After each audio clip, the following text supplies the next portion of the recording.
제18품의 해설을 시작하겠습니다. 제가 먼저 경을 읽어드리겠습니다. 스브리요, 그대의 생각은 어떤가? 신열애에게 유관이 있는가? 그렇습니다. 세준이시여, 열애에게 유관이 있습니다. 스브리요, 그대의 생각은 어떤가? 열애에게 천안이 있는가? 그렇습니다. 세준이시여, 열애에게 천안이 있습니다. 스브리요, 그대의 생각은 어떤가? 열애에게 해안이 있는가? 그렇습니다. 세준이시여, 열애에게 해안이 있습니다. 스브리요, 그대의 생각은 어떤가? 열애에게 법안이 있는가? 그렇습니다. 세준이시여, 열애에게 법안이 있습니다. 스브리요, 그대의 생각은 어떤가? 열애에게 불안이 있는가? 그렇습니다. 세준이시여, 열애에게 불안이 있습니다. 스브리요, 그대의 생각은 어떤가? 부처가 겐지스강의 모래를 말했는가? 그렇습니다. 세준이시여, 여러께서 그것을 모래라 하셨습니다. 스브리요, 그대의 생각은 어떤가? 겐지스강에 모래할 만큼 많은 겐지스강이 있고 이 모든 겐지스강에 모래할 만큼 부처의 세계가 있다면 많지 않겠는가? 매우 많습니다. 세준이시여. 부처께서 스브리에게 말씀하셨다. 그대가 생각하는 국토에 있는 모든 중생들의 갖가지 마음을 열애는 다 알고 다 본다. 왜냐하면 열애가 말하는 마음은 마음이 아니라 그 이름이 마음이기 때문이다. 왜냐하면 스브리여, 과거의 마음도 얻을 수 없고 현재의 마음도 얻을 수 없고 미래의 마음도 얻을 수 없기 때문이니라. 자, 이제 해설을 해드리겠습니다. 제18품에서 이제 우리의 다섯 종류의 눈에 대한 것입니다. 부처께서 말씀하시는 다섯 가지의 눈은 개정해를 성취하면 자연 얻게 되는 법문으로서 사람마다 본래 구비하고 있는 능력입니다. 우리가 수지 과정을 거친다면 우리 생명의 근원 속에서 자연 오한의 기능이 발휘될 것입니다. 문제는 금강경이 이 부분에서 왜 갑자기 오한의 문제를 제기하고 있는가라는 것입니다. 부처는 스스로 문제를 제기하고 어떤 결론도 내리지 않았습니다. 그 이유가 무엇일까요?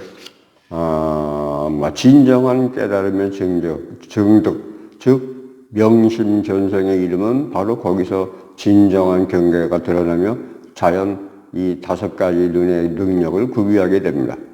그러면 각 유관, 별로 설명을 드리도록 하겠습니다.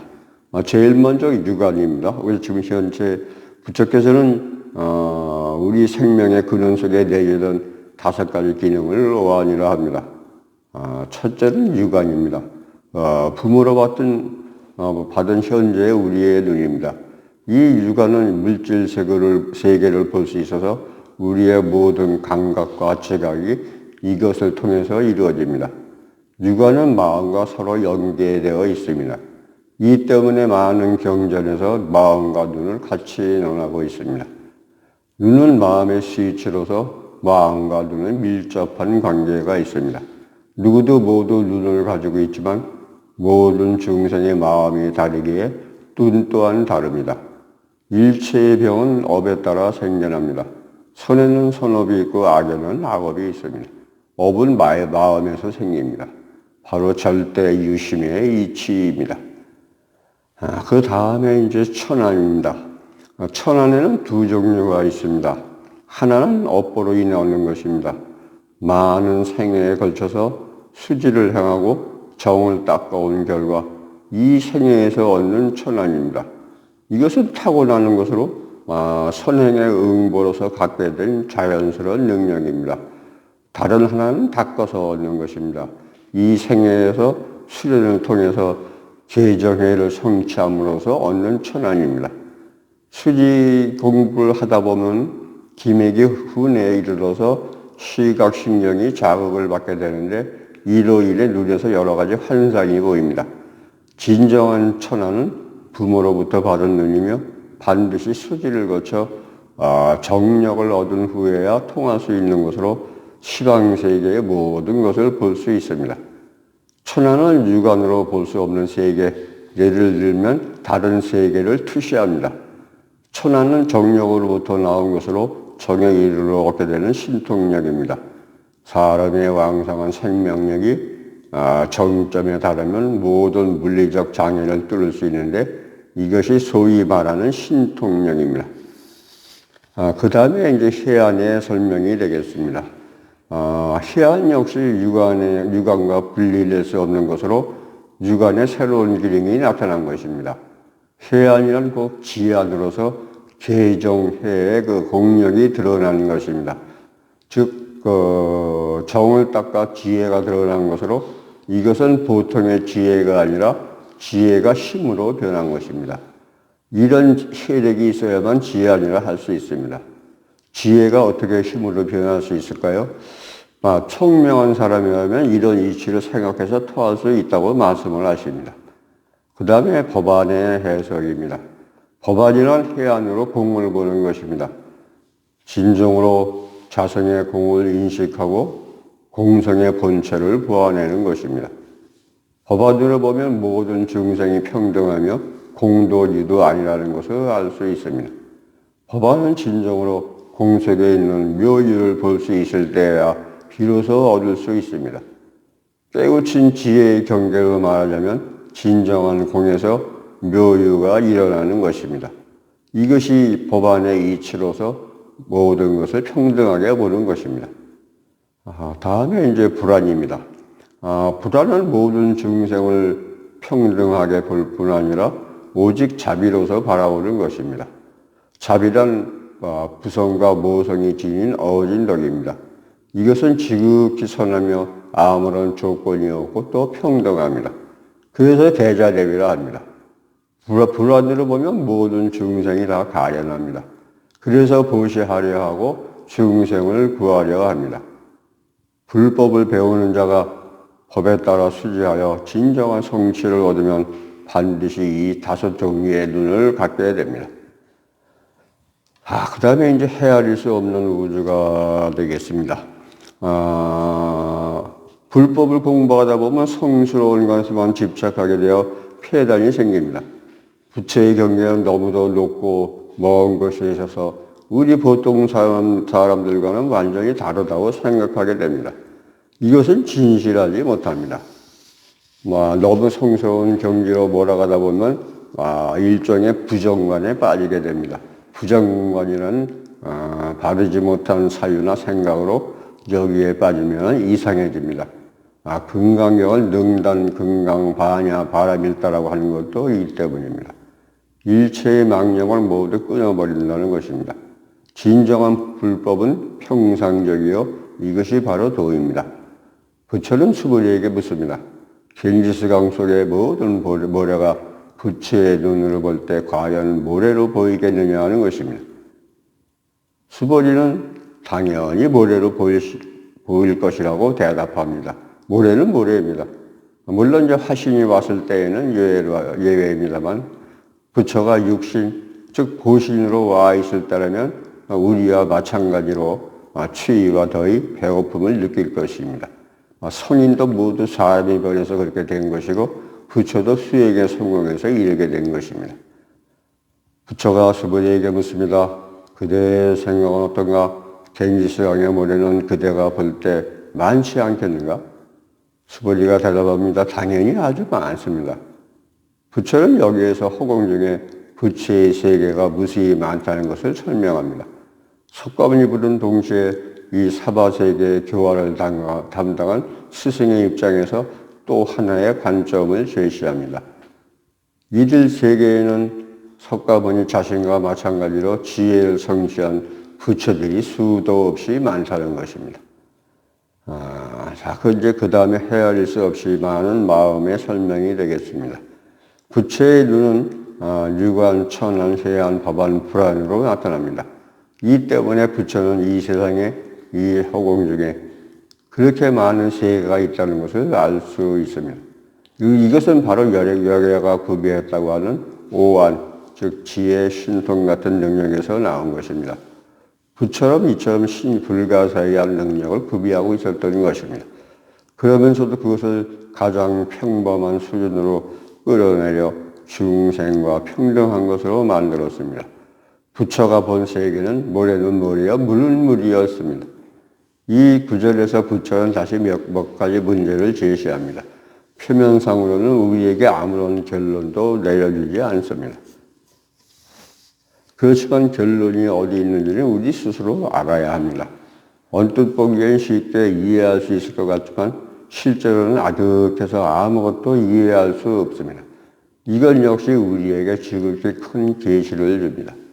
이 답은 이해하고 생각해서 찾을 수 있는 것이 아니라 정의 지혜 속에서 진정한 수지의 체험을 통해 얻을 수 있는 것입니다. 불법은 구름 잡는 것이 아니라 닦아서 얻는 실질적인 것입니다. 그대가 생각하는 국토에 있는 여기서 말하는 국토는 세계가 아닙니다. 불교적 관점에서 세계는 세간이라고 합니다. 국토란 세간의 하위 개념으로서 소위 국토세간입니다. 우리 세계에서 국가라 불리는 것이 바로 국토세간입니다. 지금 부처는 수보리에게 묻습니다. 모든 국토에 있는 모든 중생의 마음에는 얼마나 많은 종류가 있다고 생각하느냐는 것입니다. 아주 큰 문제입니다. 부처는 말합니다. 이 세계 모든 중생의 마음은 자신이 모두 다 알고 있다는 것입니다. 그러면 이어서 이제 나의 마음이라는 타이틀로 또 설명이 되겠습니다. 부처께서 말씀하십니다. 부처의 눈으로 볼 때 모든 중생의 마음은 모두 마음이 아닙니다. 부처는 사람들을 나무라고 했습니다. 중생의 심리라는 것은 아무것도 아니며 마음이라는 것 또한 없다는 것입니다. 내 눈으로 볼 때 그건 마음이 아니며 마음이 아니기 때문에 마음이라 부릅니다. 금강경은 처음부터 모든 중생이 아집을 갖고 있다고 말합니다. 중생은 이것이 나이며 내가 존재한다고 생각합니다. 그리고 이 나라는 현상에 너무도 집착합니다. 또 나에게 마음이 있다고 생각합니다. 자신의 모든 망상과 분별의식, 번뇌 등 이 모든 실제하지 않는 이런 것들을 진실한 것으로 생각합니다. 사실 모든 현상에 기반당하고 있는 것입니다. 인생에는 영원히 끊이지 않는 내일이 있습니다. 그런데도 굳이 과거를 돌이켜볼 필요가 뭐 있겠습니까? 내일은 끊임없이 다가오며 진정한 허공은 아무리 다해도 다함이 없습니다. 어제, 오늘, 내일로 나누어지지도 않고 과거, 현재, 미래로 나누어지지 않습니다. 그래서 다음에는 얻을 수 없는 마음의 설명이 되겠습니다. 중생의 모든 마음은 모두 변화 중에 있으며 그것은 시간이나 물리세계와 마찬가지로 영원히 멈추지 않고 영원히 파악할 수 없으며 영원히 과거입니다.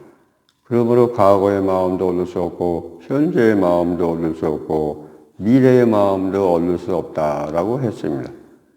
우리가 미래라고 말하자마자 그것은 현재가 됩니다. 마찬가지로 현재라고 말하자마자 곧 과거가 됩니다.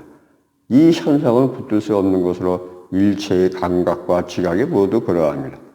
그렇지만 중생은 이 이치를 이해하지 못해 한사코 얻을 수 없는 과거와 현재, 미래에 머물고자 하며 그것을 붙들어 두고자 합니다.